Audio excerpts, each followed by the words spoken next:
Final, com Alexandre Garcia, direto de Brasília. Saiu Paraná Pesquisas, pesquisando sobre a eleição presidencial do próximo 2026.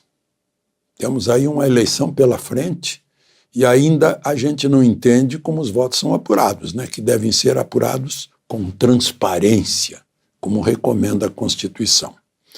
E a Paraná Pesquisas pesquisou dos dias 21 de novembro ao dia 25, exatamente aí na eclosão do tal inquérito, do golpe, indiciamentos, inclusive de Bolsonaro.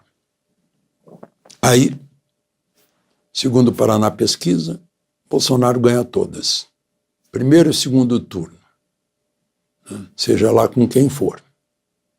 Bolsonaro com Lula dá, eu anotei aqui, Bolsonaro 43,7% no primeiro turno.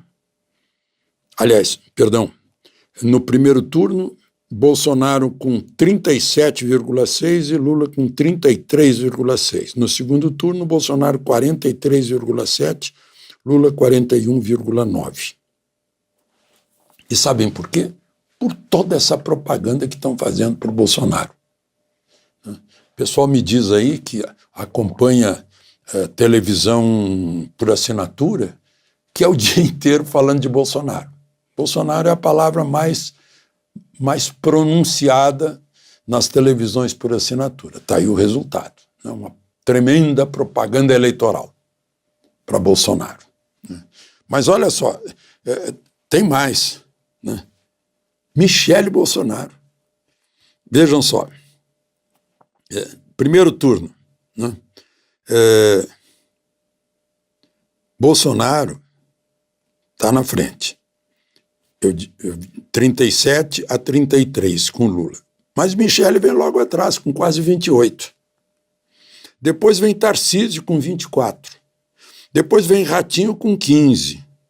E, por fim, o outro do PT, Haddad, com 14,5.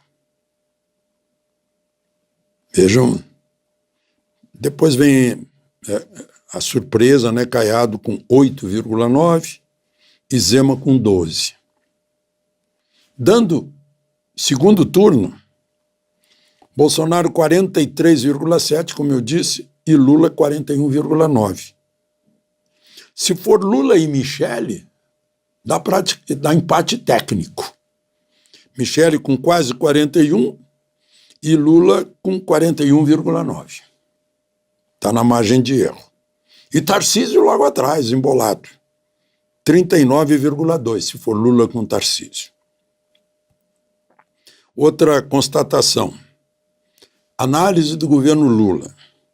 Ótimo, 11%. Péssimo, 31%.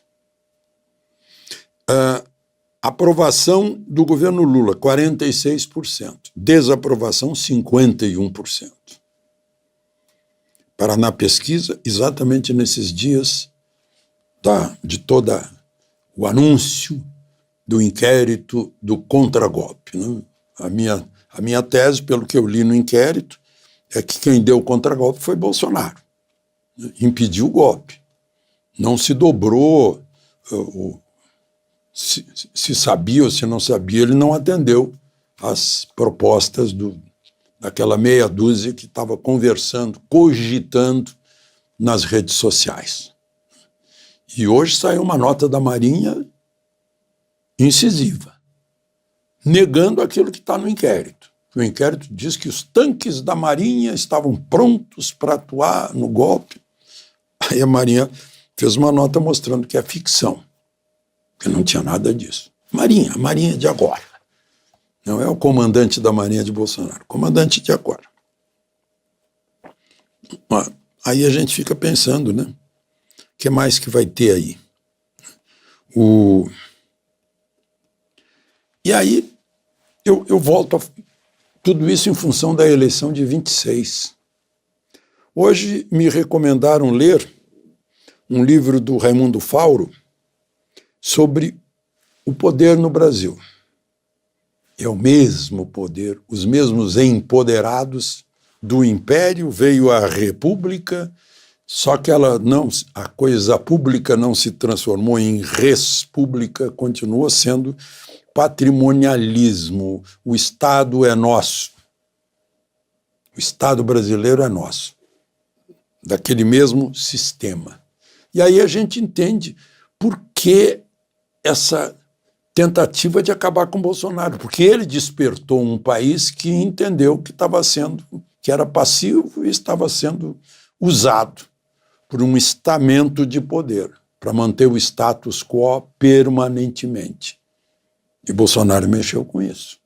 Soprou a brasa dormida, pôs oxigênio e surgiu a chama. Chama de liberdade, chama de liberalismo, chama de direitos e garantias fundamentais, constitucionais, tanto que ele não saiu das 4 linhas, né?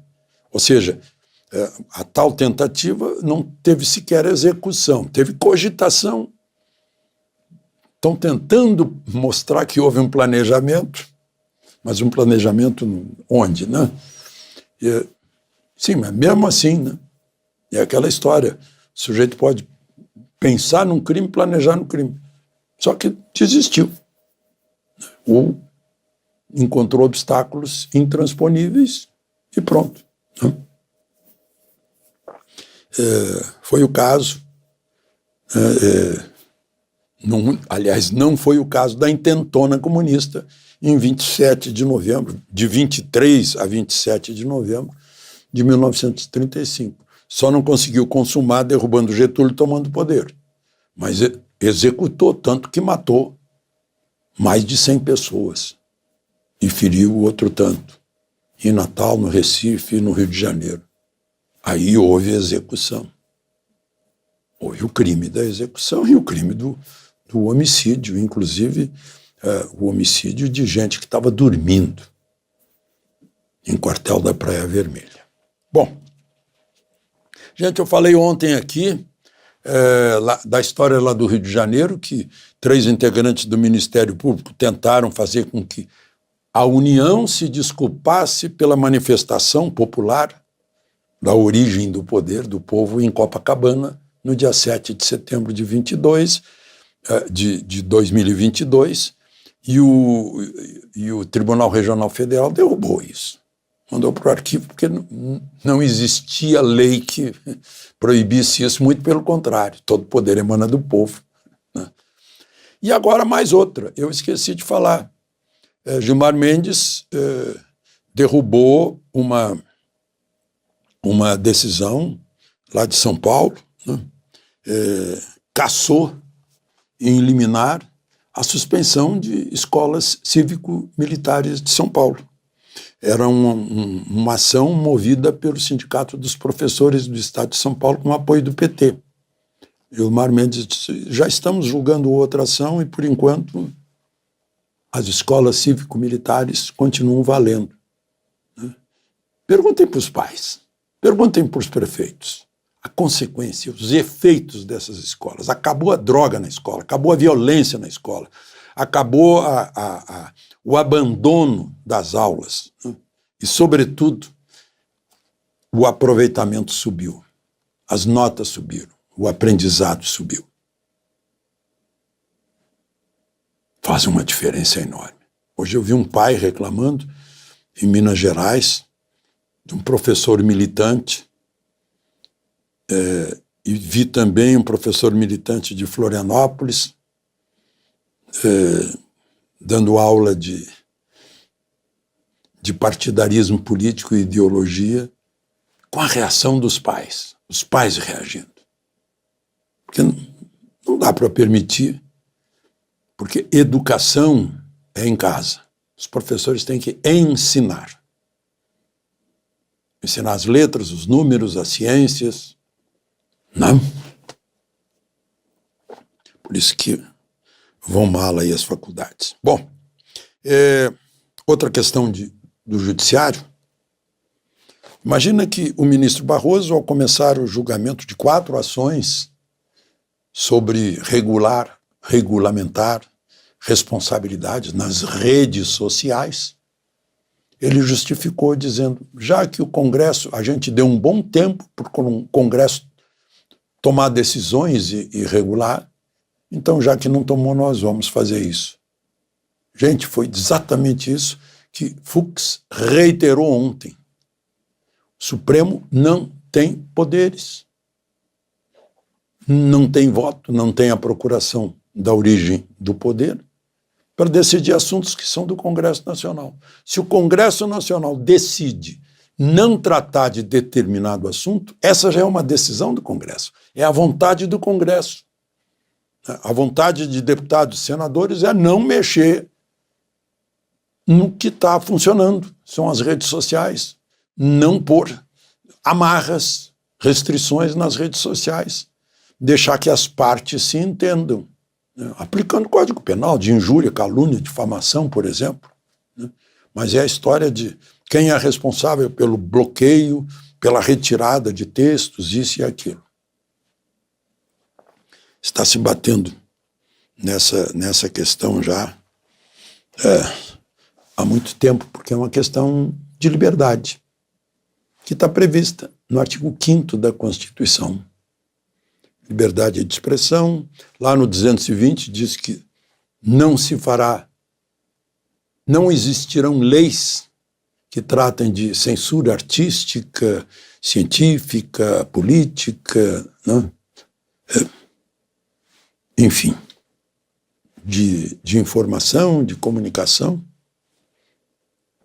É esse país de que eu falei lá atrás, que está surgindo a voz do povo, que é a origem do poder. A rede social deu voz ao povo. O povo não precisa de intermediários, que antes a televisão se dizia, vamos falar pelo povo, o jornalismo, a mídia, vou falar pelo povo. Não, o povo está falando direto, não precisa de intermediário. E agora acham que isso é perigoso. Perigoso para quê? Para o estamento, segundo Raimundo Fauro, que vai detendo o poder e manipulando o povo, principalmente por medidas populistas para ter o voto. De Brasília, Alexandre Garcia.